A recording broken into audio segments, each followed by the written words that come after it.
Let's roll call to establish quorum, as we don't have our normal marshal here yet, but to do this, but I'll just go through. Jean Case? Here. Susan Noyes? Here. Joel Lee? Here. Tom Howard? Here. Erica Jacobson? Here. So we have 5 to establish quorum. Public comment. To receive oral communications from members of the public may address the Finance Committee for up to 3 minutes, longer with the permission of the chair. The Finance Committee will not engage in discussion on topics raised during public comment, but may choose to add the topic to a future agenda. This agenda segment will be limited to 15 minutes unless the time is extended at the discretion of the chair. Seeing no one here for public comment, and we are not accessible via Zoom tonight, we don't have that. Also, Marshall is stuck in traffic, and we do not have the meeting minutes from the July 12th or September 13th meetings. He said he emailed them to us, but neither Tracy and I can find a record of them right now, so we will, if he has hard copies, we can evaluate that when he gets here. Otherwise, we can push that to the next one.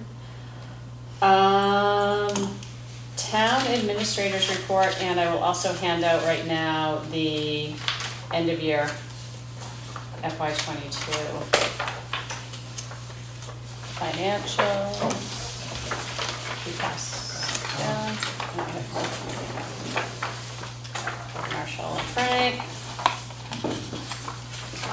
So we did Tracy, receive, tell us what we got going on. yeah, I just received on the 30th of September our free cash certification. If you remember, we used some money from free cash. We moved it into our town hall building project account at the last annual town meeting. This year we've certified, as of July 1st, 2022, we certified free cash at $3,466,324. It will be my recommendation at the next town meeting, well, to the select board, that we move another $2 million into the project account. And by doing that, based on the current estimates for the project, we will have funded over 60% with savings, which is really That's phenomenal. unprecedented. Yeah. I've not seen a community able to do something like that in the past. So what we're doing in effect is the burden of what would likely be a debt exclusion override for the full project won't be put on the backs of the taxpayers. A lot of it will be coming from our savings. So that's good news. The enterprise fund balance, their free cash came in at $288,099. So once again, we have been able to demonstrate that the ambulance enterprise fund is indeed self-sustaining. We do charge indirect costs, so the costs for the accounting function, for the benefits, for the personnel, all of those costs are charged against the enterprise fund. And if you recall, they bought a new ambulance. So they have been, for all intents and purposes, been able to be a true enterprise fund. So that's great. That's not in this report, though, is it? No, No. no, That's no. what I thought, No, What about the retirement, does it cover that also? it does. It does. It can. Our accounting for it right now,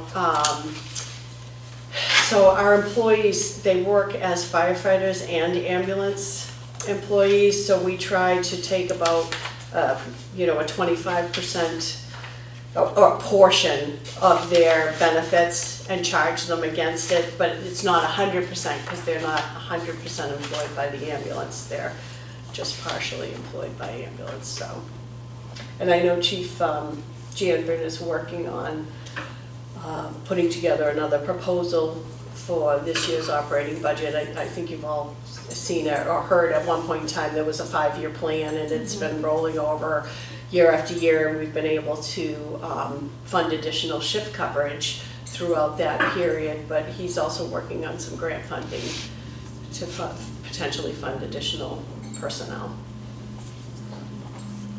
More to come on that. Excellent. Yep, so 2022 ended on a positive note. You can see with the reports in front of you, I mean, clearly that's what generated some of our free cash. It wasn't quite as high as the previous year where we had significant balances due to our COVID lack of spending. But this year we've had, or 2022, we've had the benefit of shifting a lot of our costs to ARPA funds. So that $2 million that we received, we didn't need to spend free, a lot of those purchases, we would have spent free cash or stabilization fund money to make those happen. So we still have a little bit more than we would normally certify. There weren't any deficits. The Department of Revenue is pretty strict on revenue estimates.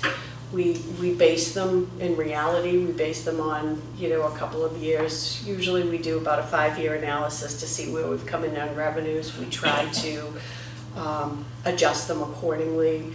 During COVID, we didn't think that there were gonna be a lot of cars sold, so we dropped down our revenue estimates for that. There wasn't a lot of building going on, there wasn't a lot of anything going on. So we take economic factors into consideration as we prepare those estimates. But anytime that one of the revenue estimates goes beyond a 10% difference, we have to have a darn good reason why. And we're required to provide explanations to our DOR representatives. So we do have a level of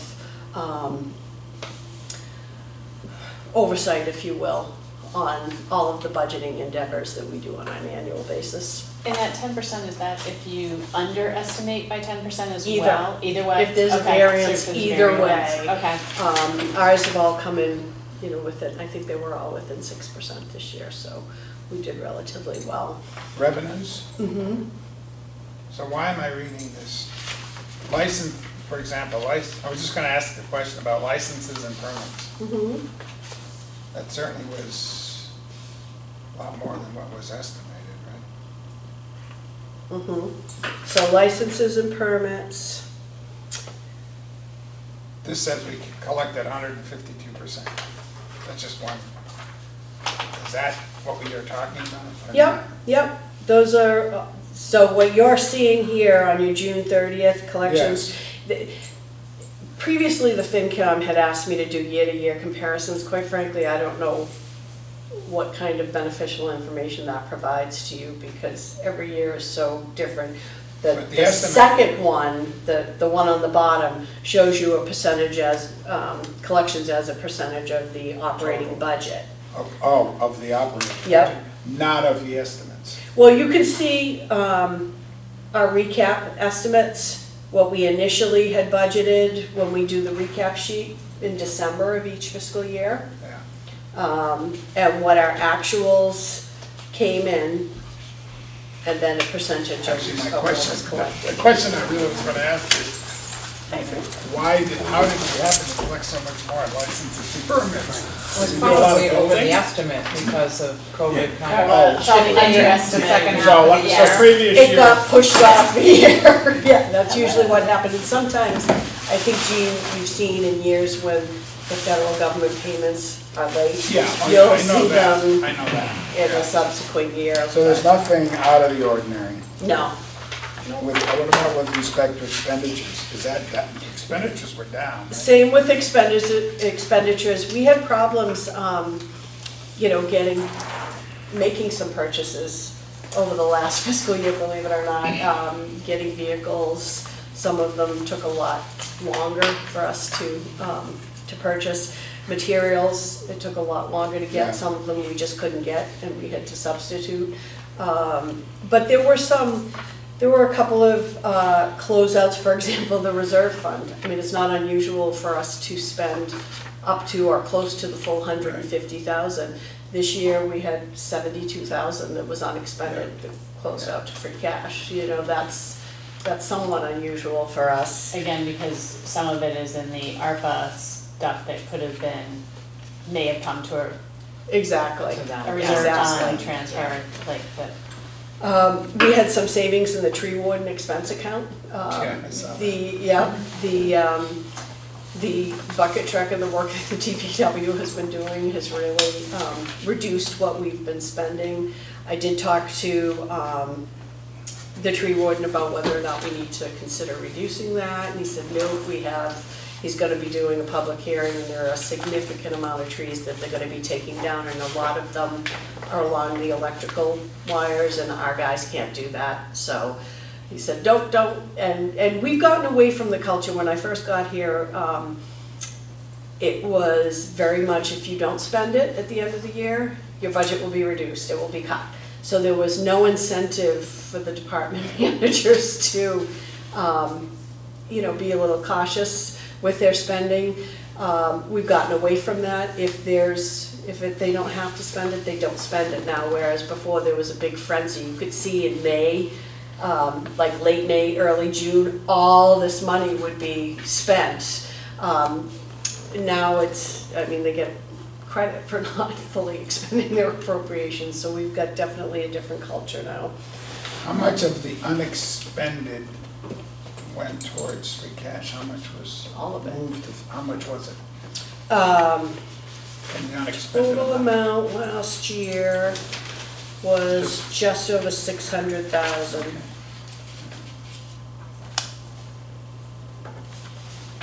I can give you the exact amount when I get back to my The office. estimate is fine, that's, Yeah. 600 is fine. That's- I just was And that also included some closeout of special article balances when Okay, yeah. projects are completed. Right. Yeah. We completely closed those out. So if there's extra in there and Yeah. those get closed out, Yeah. right? Could be a lot there sometimes. It's usually around 300, it's a little bit more Yeah. this year, Yeah. this past year, 2022.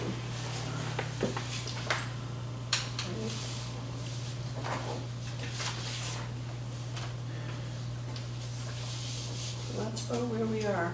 Right, and then I just wanted to bring up that, because Tracy had sent me an email earlier in September, that National Grid, we're gonna see our electricity costs go up by about 50% this year. So that's gonna be going up, and then also the road salt bid came in at $18 per ton higher than last year, so we may have some deficits that we need to then move some money into snow removal and utilities account. So that, the utilities one is the one that cannot be overspent, so that one, there may be a reserve fund transfer coming for us Yeah. at some point as we get closer to needing. We'll If keep that's monitoring going. it. We do have a cooperative purchasing agreement with Patriot Energy. Okay. So those rates, fortunately, we negotiated a contract about 2 years ago, those rates are locked in, so that's Yeah. good. But we didn't have a PD then, and the town hall, because it's through RJ Kelly, we don't get the benefits of that through them. Gotcha. So, we'll keep an eye on it, I'll let you know if it gets close to. Needing The anything there. PD should come in at the same, at the Patriot rates, this town hall, right? Even though it's a new building? It wasn't in our contract. Oh, wasn't it? We're Okay. Wasn't a having physical a conversation So, with them. It so wasn't there wasn't- when we locked okay. it in, yeah. So, But James is working on that one, so we're hoping to get that included in the contract. Anything else from town administrator perspective? The municipal building committee has started meeting. They had their first meeting a couple weeks ago. I think they're hoping to have a proposal ready to go for the spring. That's aggressive, but if anyone can do it, Bob can. Yeah. He can keep it moving forward for sure. But I think that's probably the biggest project we'll be facing this year. Okay.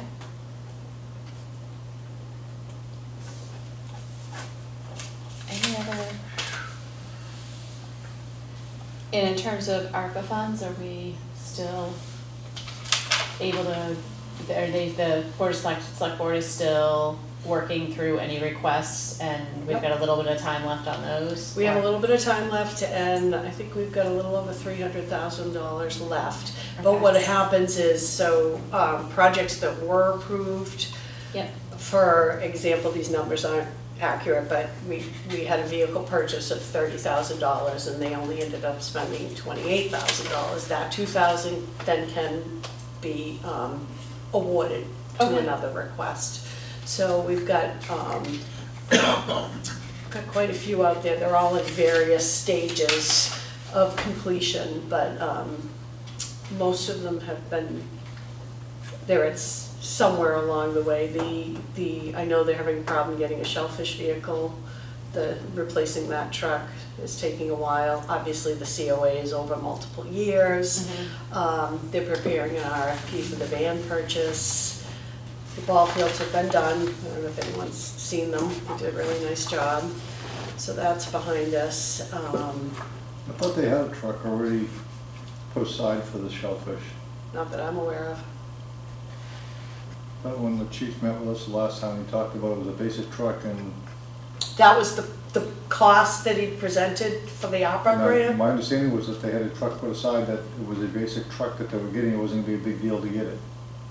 Well, I haven't seen it, and the explanation that was reported to me was they have been having a hard time finding one, so. And we are in flux, we're, in the process of hiring some new people. Our shellfish constable resigned, so I've been interviewing, and I think there is kind of a sentiment that they want that person to be able to set it up accordingly. But that's where we're at with that, so. Just a crazy question. Did the basketball courts ever get built? Yep. Yeah, they're there. Yeah, they're there. Okay. They're there and they're They did. open. They're working. And they're They- working did on, they- I'm sorry, the They rec. use the, whatever they want, Yeah.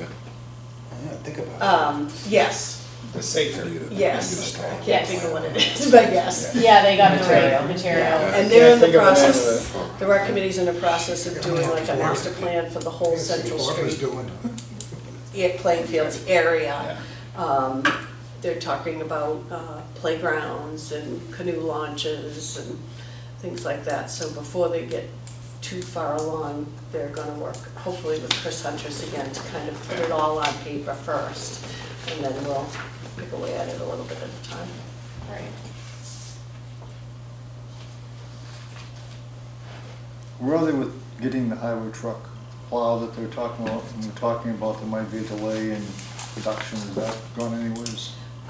That's still delayed, we don't have that yet, we haven't received it, but we did get the four-wheeled excavator replacement.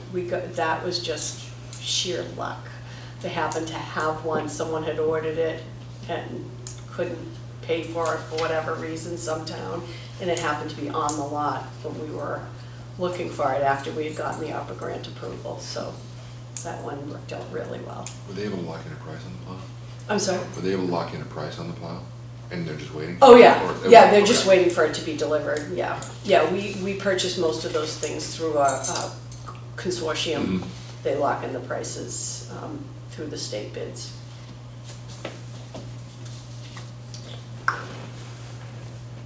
Very good. Any other questions for Tracy?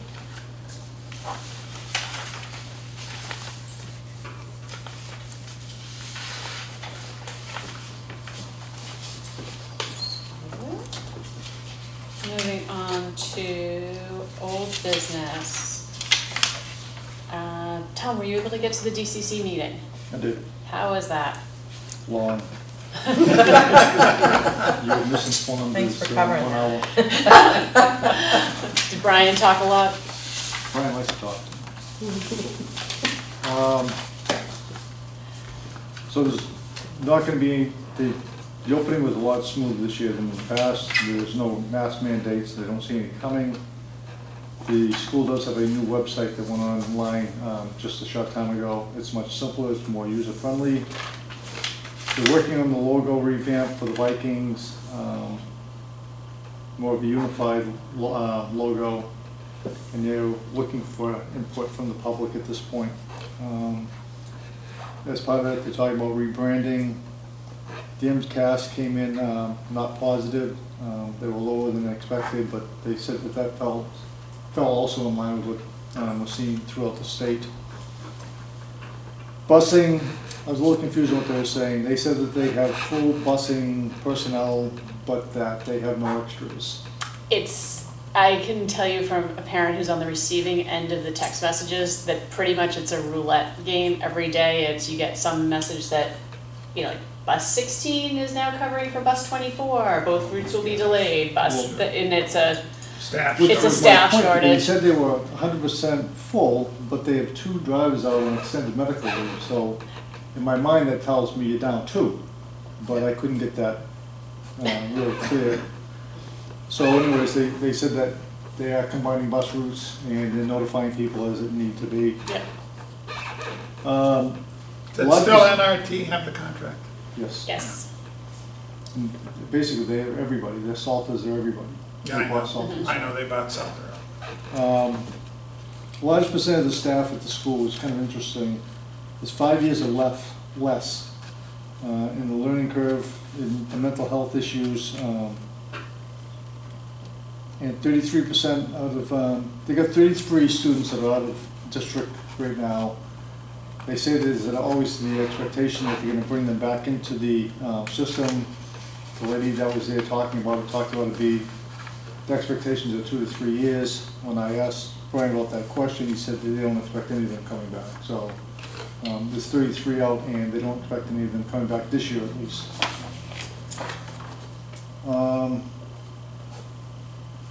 Triton was awarded a production show, the only in the state of musical that's going to be coming up. There was a lot of talk, but nobody wanted to step up about rechanging the process and how it's divvied up to pay for Triton.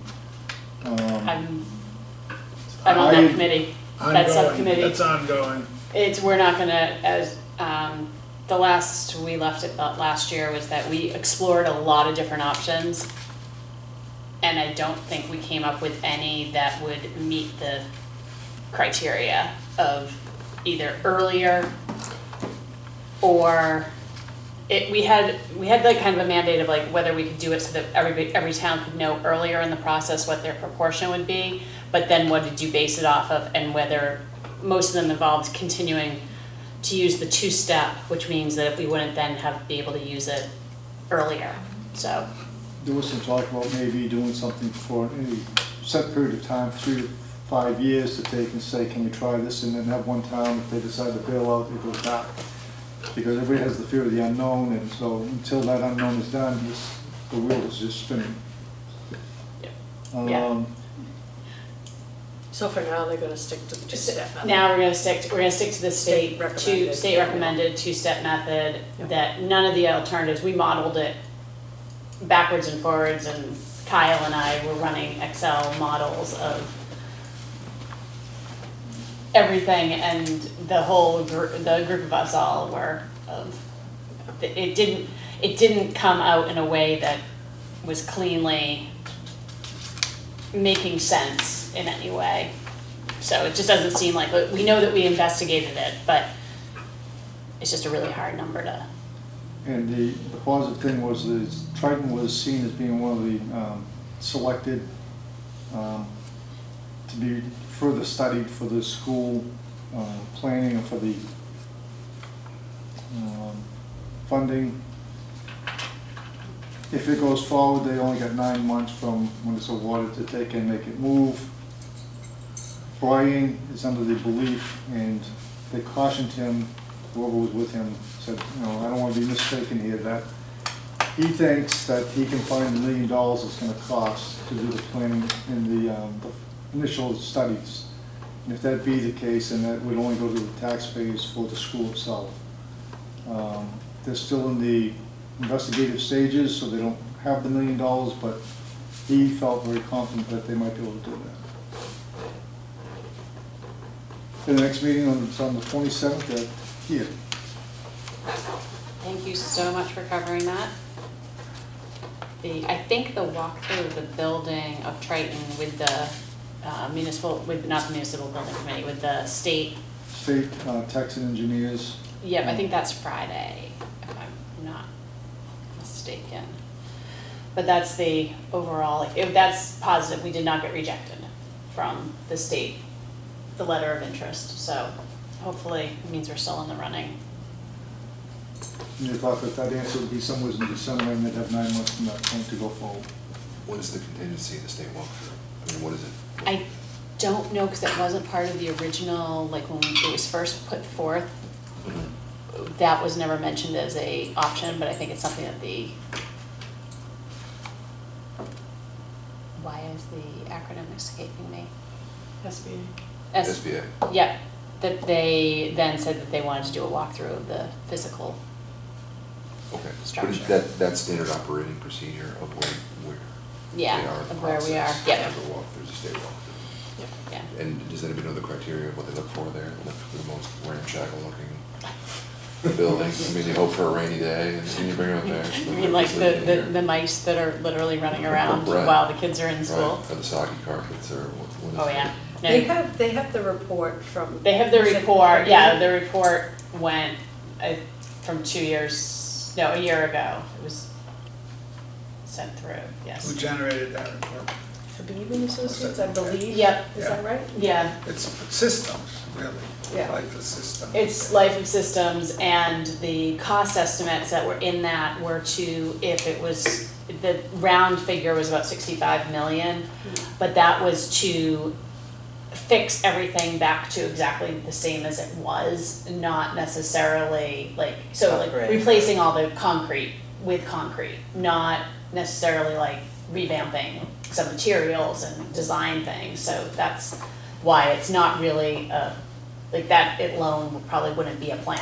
That 65 million is on paper, not an actual plan, To get the old building back. yeah, so, That's crazy.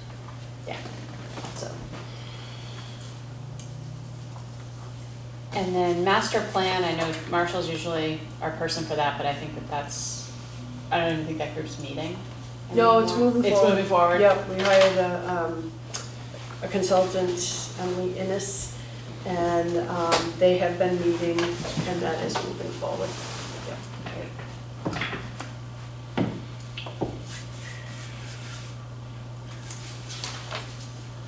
Anything else under new business?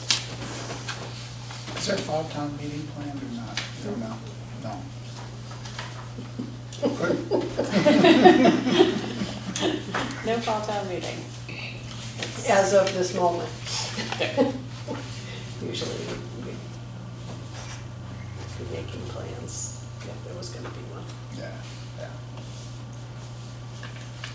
That is good. Any other items up for discussion?